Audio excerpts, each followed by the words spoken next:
I was just thinking, there's maybe a slightly apocalyptic tone to some of the things I've been saying tonight, and what I'm about to say as well. Might be because I spent the holidays reading some of the latest and fantastic books on the rise of China, including by Rush Doshi, who's now probably Joe Biden's top China advisor. Excellent book. Elizabeth Economy, brilliant book. Others as well. And I tell you what, we've got a challenge that most Australians don't even realise is in front of us, and that we're probably on the losing side. Which brings me to this question. I mean, what is happening with the leaders of the English-speaking West in contrast? Have you ever seen so many who are so weak? Now, in Australia, Scott Morrison, I do have some sympathy with him. I've been hard on him, sorry about that, but, he's on the ropes, let's be honest. In the United States, you've got President Joe Biden. He seems to have Alzheimer's. In Canada, on the weekend, you had Prime Minister Justin Trudeau fleeing and going into hiding when truckers staged a protest in Ottawa against vaccine mandates. He's a complete flake.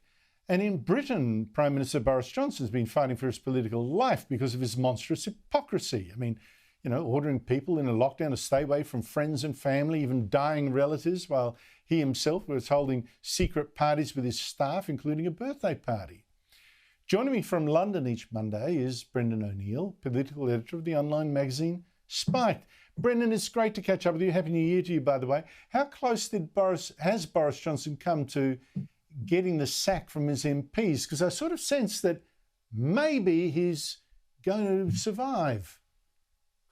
He's come very close indeed. I also think he's going to survive by the skin of his teeth. I think that's largely because there's no one really to physically push him aside. There's no one who's got the momentum or the self-organisation or the support in the party to really push him aside. I don't think Liz Truss, the Foreign Secretary, has that, or Rishi Sunak, the Chancellor of the Exchequer.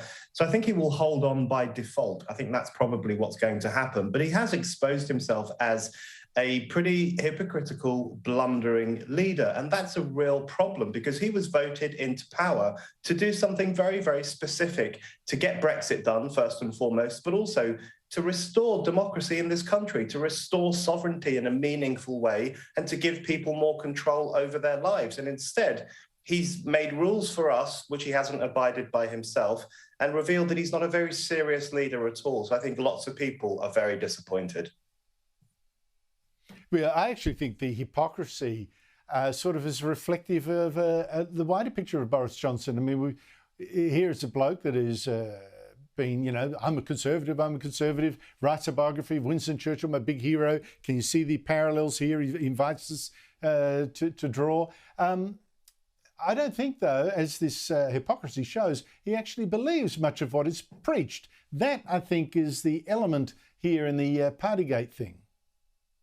I think if he were, I completely agree, and if he were a serious leader, he would have stuck to the rules that he made for the rest of the population. During lockdown, we can talk until the cows come home about whether lockdown was the right policy or not the right policy, but having enacted it, he would have stuck to it himself. He would have made an example for the people to look up to, someone who took this pandemic seriously and who was going to abide by the rules that were being enforced on the country. That's what a serious leader would do. That's what a kind of aspiring Churchill figure would do. But instead, he just had parties. He seems to have had more parties during lockdown than I've had in, the past 20 years. They seem to have been partying almost every single week. So there's a real problem there. But I think there's an additional problem too, of course, as there always is, which is that the people who now want to force him out on the back of this scandal are in some ways even worse. And they're getting all puffed up about his breaking of the rules, but really they're sick and tired of the fact that he got elected in the first place, and they want to stop Brexit. So we have this Ramona revolt taking place on the back of this scandal. So it's a rock and a hard place for this country at the moment. Yeah, accusing him of hypocrisy are MPs that say they're conservative and aren't either. So hypocrites all round. Now, I mentioned just quickly before we get into Harry and Meghan, how weak the leaders of the Anglo world now seem to be. I mean, we're a long way from the days of Ronald Reagan, Bob Hawke and Margaret Thatcher. You see, this is a coincidence or something more serious?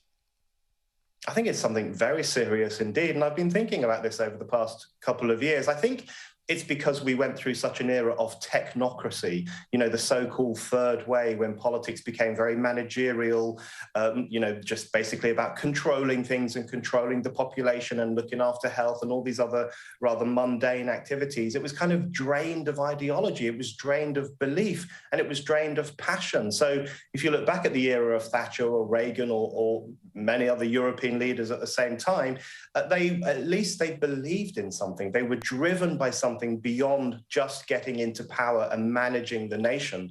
I think after a couple of decades of technocracy and bean counting politics and nanny statism, we've ended up with political leaders who are basically glorified bank managers. And I think we need to recover that sense of belief in politics and politicians going into politics because they want to achieve something rather than just to hold power.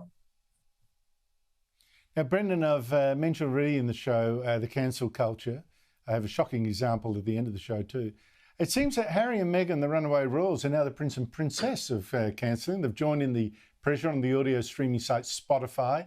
Spotify hosts the hugely popular podcast of American Joe Rogan, who likes having on guests with whom he disagrees. And in one case, Rogan interviewed controversial vaccine expert Dr. Robert Malone, who's against the virus vaccine. A lot of people say it's discredited, but Rogan gave him a hearing.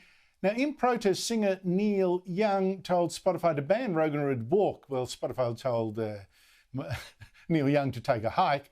But now Harry and Meghan, who have a deal with Spotify, say they've been telling it for months, so they're worried about COVID misinformation on its platform. They made a public announcement to this effect. What do you make of all that? I'm shocked by this whole situation. We have these hippies for censorship like Neil Young and more recently Joni Mitchell, who are basically calling on a massive corporation to ditch someone who they disagree with, to ditch Joe Rogan because they don't like him. That's, these old hippies from the 60s and 70s now agitating for corporate censorship. And of course, Harry and Meghan have to stick their beak in. There's never been a woke bandwagon they haven't tried to jump on, and now they're getting involved too. The prince and princess of cancellation, as you say, that's exactly what they're aspiring to be. They've always wanted to control how people think, and they now see an opportunity to do that through Spotify, even though they've never even made any podcasts for Spotify. They got paid a lot of money for doing not very much at all. In fact, they got paid $34 million Australian to do podcasts of Spotify, and they still haven't produced one. I mean, I think Spotify should have told them to take a hike as well. Instead, it's buckled. Here's the bad news for you. It said it's going to add a content advisory to any podcast episode now that includes a discussion about COVID-19, which is a kind of health warning, and it's going to test ways to highlight its platform rules to raise awareness about what's acceptable. I tell you what, Brendan, internet censorship is galloping on us at a huge pace now. Absolutely. And it's something we should be very worried about indeed. Big tech companies are unaccountable and incredibly powerful. We shouldn't be calling on them to determine what we're allowed to listen to or what we're allowed to see. And I think the people who are doing that are on a hiding to nothing when they call for that kind of censorship. Absolutely. Look, I tell you what, we're looking more and more like a Chinese-style media censorship if we're not careful. Brendan and Neil, thank you for your time.